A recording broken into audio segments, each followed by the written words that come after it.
जी IG Sindh राजा रिफत मुख्तार ताहाल मजबूत उम्मीदवार करार। मुराद अली शाह ने गुलाम नबी मेमन की समरी अरसाल कर दी है, जबकि मुनीर शेख, जावेद आलम ओडो, फरज जुनेजो भी कराची पुलिस चीफ का ओहदा हासिल करने की दौड़ में शामिल हैं। पुलिस सिस्टम को तब्दील करने के लिए वज़ीर आला सिंध ने तैयारियां शुरू कर दी हैं।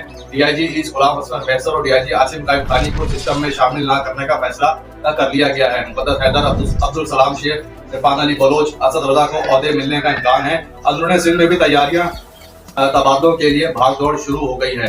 सबीर नूर जैकाबाद लगने के लिए राब्ते कर रहे हैं, जबकि ठट्टा, लाड़काना, कश्मीर समेत तमाम बड़े अजला में पुराना सिस्टम मुताबिक किए जाने का इम्कान है। जुबैर नदीर शेख, फैसल बशीर मेमन, इरफान अली बहादुर, तारिक इलाही मसोई, हसन सरदार नियाजी भी लाइन में होंगे। वज़ीर आला सिंध ने सूबे समेत कराची में अमन अमान के लिए मुशावरत शुरू कर दी है। कच्चे में सूरत हाल बदतरीन और कराची में बद से बदतर हो चुकी है। सिपह सलार, कराची पुलिस चीफ समेत अंदरूनी सिंध में तैनात अफसरान अमन अमान बरकरार रखने में नाकाम नजर आ रहे हैं। कराची समेत सिंध में पुलिस सिस्टम तब्दील करने के लिए वज़ीर आला सिंध ने तैयारियां शुरू कर दी हैं।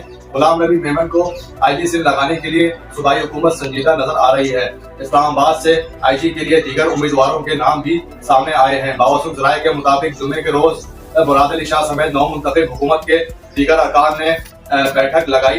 कराची की मौजूदा अमन अमान की सूरत हाल को बदतर से बदतरीन करार दिया गया है, जबकि सूबे भर में खास तौर पर कच्चे के इलाकों की सूरत हाल पर भी तशवीश का इजहार किया गया है। कराची समेत कच्चे में अमन अमान सूरत हाल को तसल्ली बख्श करार नहीं दिया जा रहा है।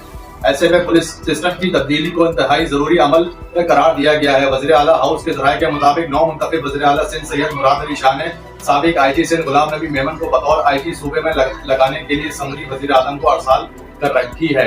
ताहम मंजूरी के लिए दीगर बड़े कानून नाफिज करने वाले इदारों की जानिब से सिग्नल नहीं मिल रहा है। इस सूरत हाल के बावजूद गुलाम नबी मेमन सूबा सिंध में आईजी के लिए मजबूत तरीन उम्मीदवार हैं, जबकि गुलाम नबी मेमन के सेटअप के लिए मुनीर शेख को कराची पुलिस चीफ लगाने के लिए सिफारिश की गई है। ताहम जावेद आलम ओडो और फरज जुनेजो भी उम्मीदवारान में शामिल हैं।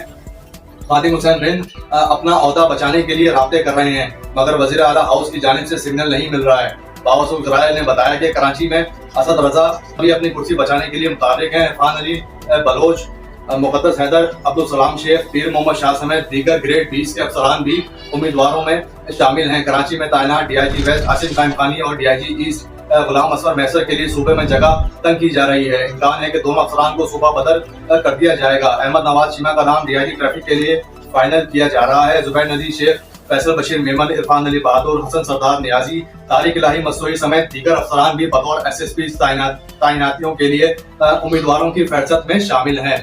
तमीर नूर चना, इरफान अली समो और दीगर अंदरूनी सिंध में ओहदा हासिल करने के लिए राब्तों में नजर आ रहे हैं। जराये का बताना है कि हैदराबाद समेत लाड़काना, सक्कर और दीगर अजला में तैनातियों के कबल कराची के लिए अफसरान को पहले चुना जाएगा। जराये का बताना है कि गुलाम नबी मेमन का नाम 9 मुंतखब सूबाई हुकूमत की जानिब से फाइनल किया जा चुका है। अगर वज़ीर आज़म की जानिब से उन्हें आईजी सिंध के लिए मंजूरी दे दी जाती है तो मुनीर अहमद शेख कराची पुलिस चीफ होंगे। असद रजा डीआईजी साउथ के लिए मजीद वक्त लेने में कामयाब हो जाएंगे। मुक़द्दस हैदर, अब्दुल सलाम शेख, इरफान अली बलोच और पीर मोहम्मद शाह को भी कराची में बड़े ओहदों पर फाइज किया जा सकता है। जी।